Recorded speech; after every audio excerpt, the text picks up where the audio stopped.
Baik Bapak Ibu hadirin sekalian, acara selanjutnya seraya pandang tentang Desa Cibodas dan sekilas tentang profil Badan Usaha Milik Desa yang akan disampaikan langsung oleh Bapak Kepala Desa Cibodas kepada yang terhormat Bapak Didin Sukaya Disiata.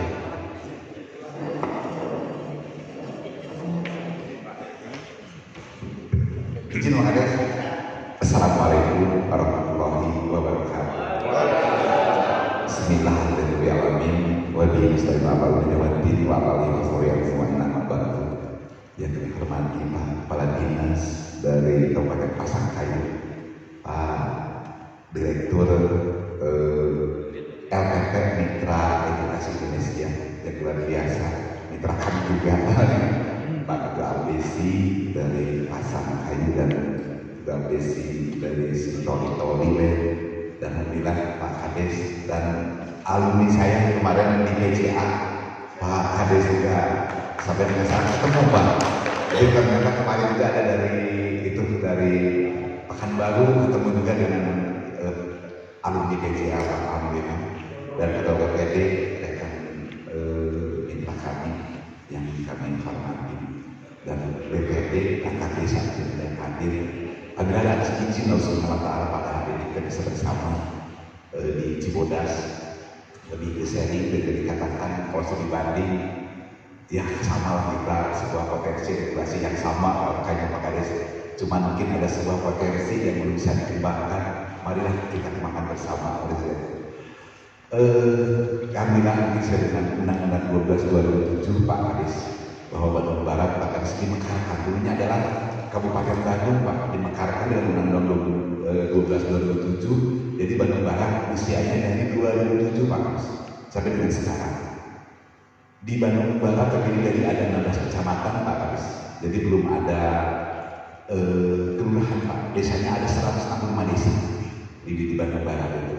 Kemudian hanya di Kecamatan Lembang Pak, Kecamatan Lembang ada 16 desa juga di Kecamatan Lembang. Mungkin Cibodas ini berbatasan dengan Kabupaten Sumedang Pak, tadi sebetulnya kejadian orang dekat sekali motor mesinnya. Udah ada jalan ke sini, masuk mobil juga. Kejadian itu pasar itu dekat sekali. Seperti itu. Kemudian jadi dari Cibodas ke sana tuh berbatasan dengan Cianjur ke Bandung Barat. Kemudian Cibodas ini dengan letak geografis, luas wilayah desa kami adalah 1.273,44 hektar. Dengan ketinggian 1.260 dari permukaan laut, sehingga Cibodas itu sangat tinggi sekali lah Pak. Curah hujan di sana ada 170,5 mm tahun. Suhu rata-rata 19 sampai dengan 22 derajat Celcius Pak. Cibodas dibagi dengan 4 musuh, 17 RT dan 66 RT. Maka percaya masyarakatnya adalah para petani dan para peternak Pak. Sesuai dengan indeks pembangunan manusia Pak IPM. Kan kita mah aspek IPM setelah kepala desa yang harus diperdayakan oleh kita. Pendidikan, kesehatan dan daya beli Pak. Jenjang pendidikan masyarakat kami dari Pak sebagai S2 alhamdulillah dengan memiliki sarana pendidikan 5 sekolah dasar, 1 SMP negeri, 1 sekolah kedua dan memiliki sekolah bertaraf internasional Maris. Itu Yayasan Ulum ini budi sekolah Pak itu ada di Desa Cibodas dan 1 P4S Pak Gadis. Pusat pelatihan pertanian pedesaan swadaya melatih para petani di seluruh Indonesia.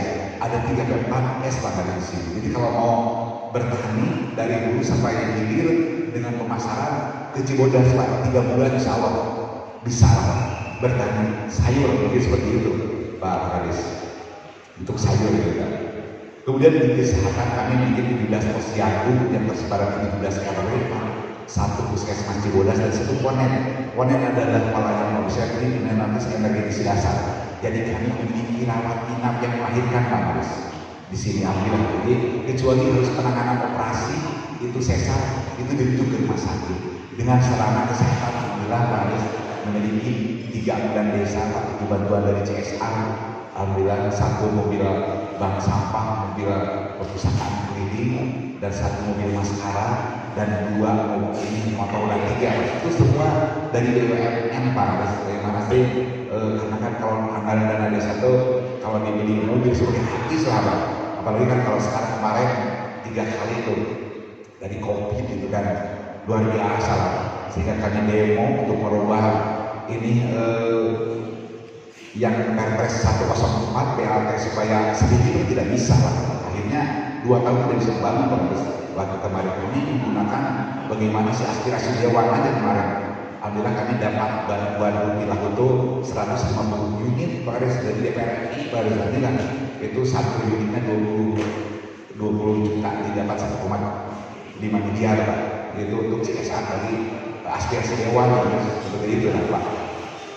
Kemudian dari masyarakat pada masyarakat kami ada petani mutafak kami 80%. Sistem pertanian kami itu adalah sistem 3 perlakuan pertanian. Ada pertanian konvensional, ada modern, dan ada smart farming. Jadi sekarang lagi bimbingan smart farming di mana untuk nyiram, untuk misalnya ngecor itu tanaman itu tinggal buka aplikasi Android Pak.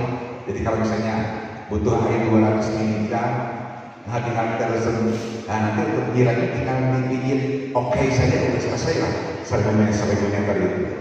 Nah ini sih pertanyaan pakai greenhouse Pak teman-teman sekarang ketayangan. Ini adalah ada smart farming di sini Pak. Jadi sistem pertanian kami itu tidak seperti dulu Pak. Kalau dulu pertanian itu ada kol, ada kentang Pak. Kalau sekarang enggak, dengan inovasi mengembangkan produk dari Jepang Pak. Di mana kami ini recycle. Jadi saya memiliki 2 greenhouse Pak. Jadi kami produk Jepang. Jepang tuh dari tanam sampai panen hanya 1 bulan Pak guys. Begitu tanam, panen 1 bulan kan? Terus sebelum dipanen, di bawahnya sudah tumbuh lagi Pak, komoditi yang lain, sehingga tidak dalam satu hal olah lahan bukan berarti satu komoditi Pak. Jadi ini 1 bulan sudah panen, nunggu 15 hari lagi, komoditi yang lain sudah muncul lagi Pak. Sehingga di satu area itu ada 3 komoditi untuk satu musim Pak. Terus saja nanti yang lain habis dengan tanam lagi terus, sehingga tidak ada istilahnya berhenti panen harus. Alhamdulillah dijelaskan. Ini ada kurang lebih 30 item Pak produk dari luar. Ada Horenso, ada Romen, ada Corosa, ada Bis, ada macam-macam lah. Ada 30 item produk Jepang Cibodas itu luar biasa Pak. Ada Corosa, ada Kale, aneh-aneh lah Pak. Dan ini masuknya ke supermarket baru sini. Jadi sini sebelum, nah ini adalah kabocha. Kabocha itu luar biasa Pak. Karena coba itu sangat subur sekali Pak. Ini kabocha. Kemudian di sini juga ya. Nah ini kembang kol. Ini kembang kol yang lagi Semarang. Ini pertanian biasa warga masyarakat memanfaatkan hasil itu. Pohon ini lah tanaman ini. Jadi ini masuknya ke pasaran kemana-mana lah Pak. Kemudian ini pasar Pak. Jadi sebelum dikirim ke supermarket di sini dikemas dulu di Cibodas. Ya Kak. Ini cherry. Kemudian di Cibodas juga di sini. Nah ini smart farming. Ini smart farming. Jadi ini Pak ada alatnya seperti itu, ada sensornya Pak. Udah dipasang di situ, udah dipasang ada pipa kecil Pak di bawahnya. Jadi semua itu ada sensornya. Jadi kalau nyiram tinggal gas saja itu udah langsung keluar lagi semua. Ini udah langsung map dengan handphone kita apa alatnya. Jadi nanti Pak Hades bisa melihat lah. Nanti kalau ada waktu bisa lihat ke lapangan.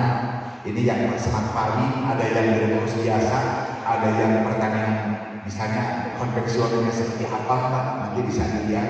Ini smart farming alatnya seperti ini Pak. Untuk di Bapak kalau mau mengembangkan udah ada lah, nanti misalnya mau mencoba ada di operator yang misalnya bawa flash disk gitu Pak. Nah seperti itu ya. Nah ini untuk di smart farming. Nah ini Pak bits. Kalau di dalam smart farming itu adalah tanaman tomat bit Pak. Bit ini adalah masuk supermarket. Kalau dimakan enak sekali. Ini dijadikan untuk hamburger dan sebagainya Pak. Ini masuk supermarket makanya Pak Haris. Ini beratnya 1 biji saja 500 gram Pak. 1 kilo itu hanya 2 biji Pak. Ini masuk supermarket. Ini masuk supermarket Pak. Dan ini 3 bulan tidak berhenti panen Pak Haris. 3 bulan. Panen terus betul tidak berhenti panen Pak.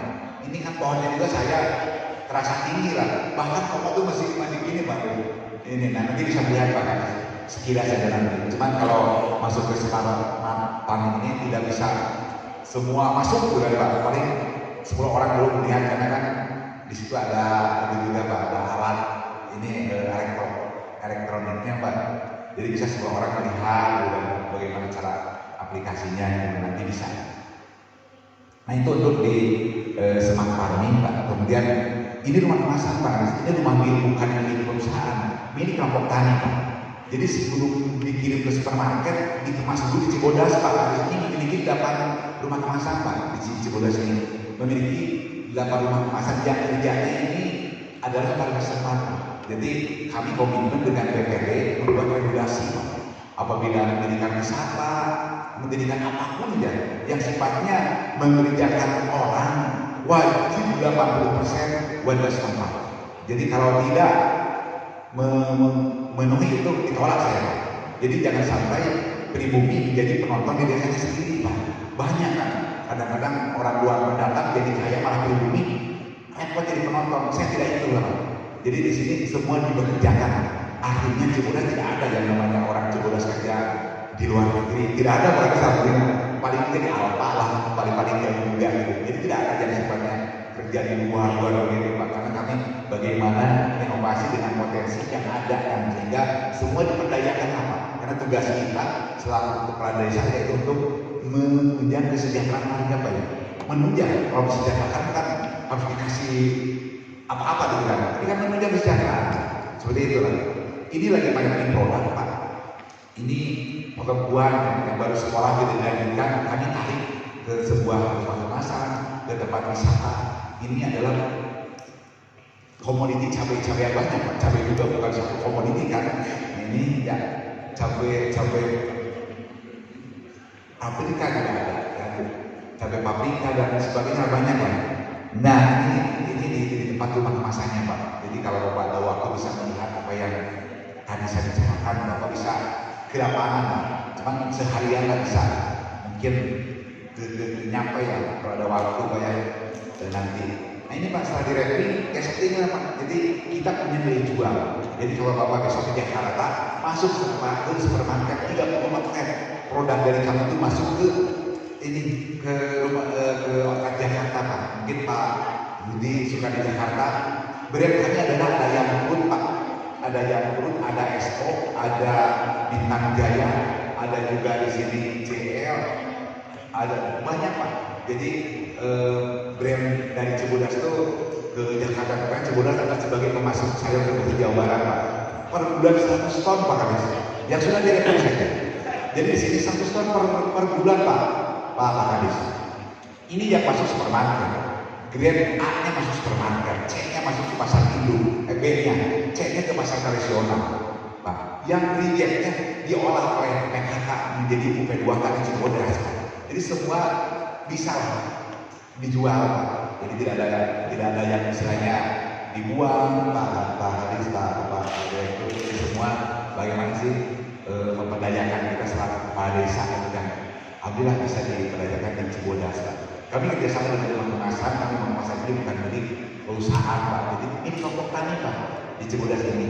Nah ini Pak untuk, nah ini kemudian selain sayur Pak, ada juga di sini yaitu buah lemon California Pak. Ini lemon Pak. Ini masuk supermarket juga sebagian masuk pasar induk, pasar tradisional dan yang C-nya diolah oleh PKK juga, UP2K PKK Pak.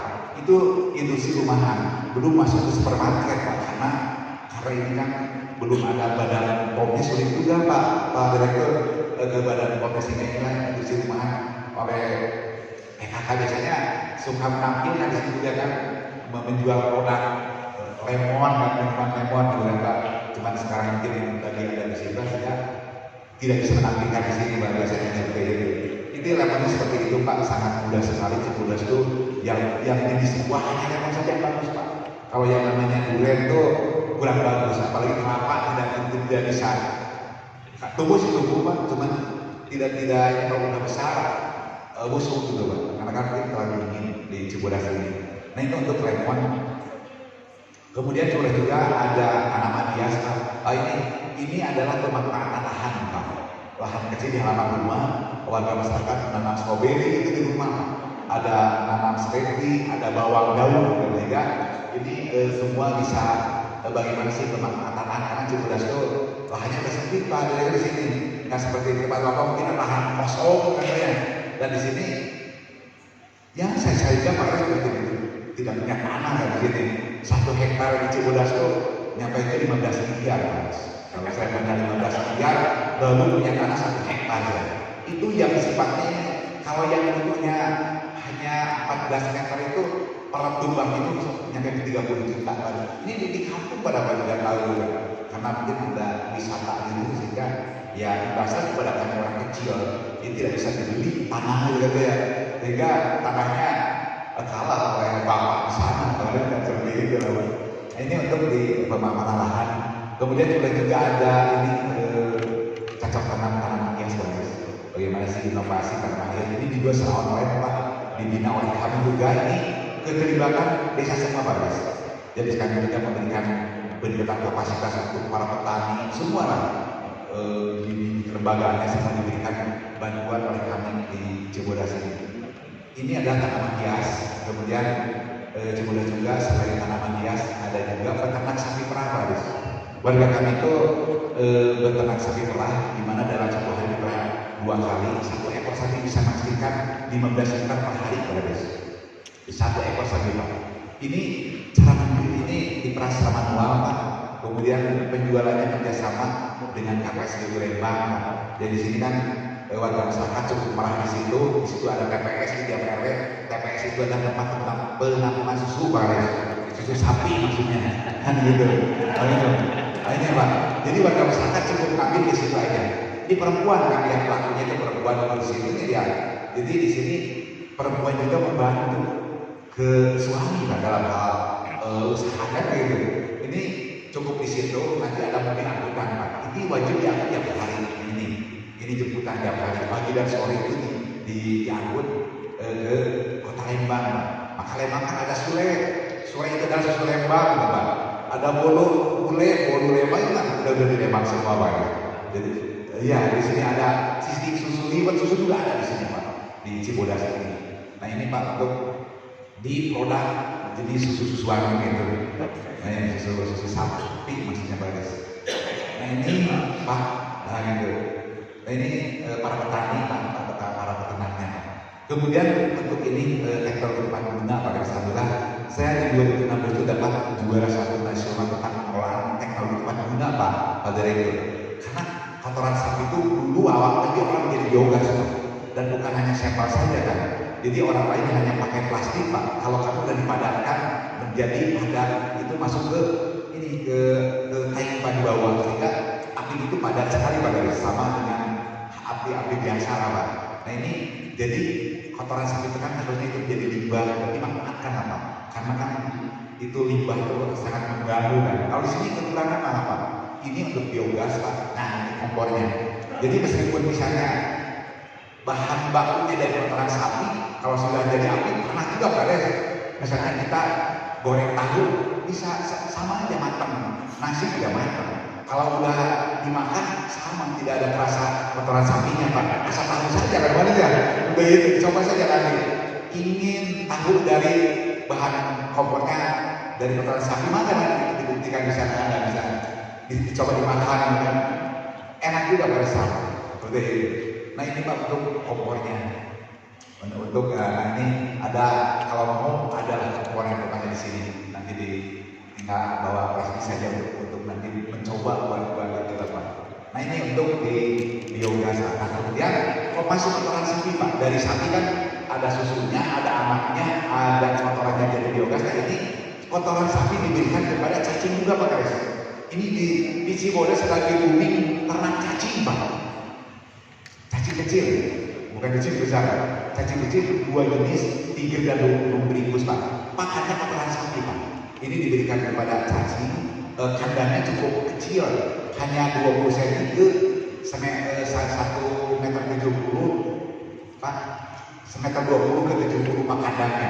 Dan bisa dipupuk, bukan berarti kandangnya besar, kecil Pak. Ini pasarnya kemana Pak? Ini ke farmasi Pak. Harga jual dari petani ke pengepul itu 24.000 Pak.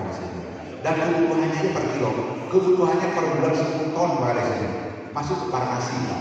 Apalagi sekarang diolah menjadi untuk kosmetik Pak. Sekarang ke farmasi itu untuk obat-obat tipes, untuk makan bulu sangat bagus sekali Pak. Ini pelaku usahanya KWT kelompok wanita tadi perempuan Pak. Pagi mengolah cacing kecil mungkin ibu-ibu itu. Kalau malam mungkin cacing bapaknya. Seperti itu. Ini cacing kecil Bu, yang untuk itulah. Jadi ini Pak cacingnya seperti inilah Pak. Seperti itu Pak. Jadi cacing aja bisa diternak, ibu-ibu malah Pak peternaknya Pak. Nah kemudian cacing juga kan makhluk hidup, keluar kotoran Pak, menjadi kompos lebih mahal Pak Haris.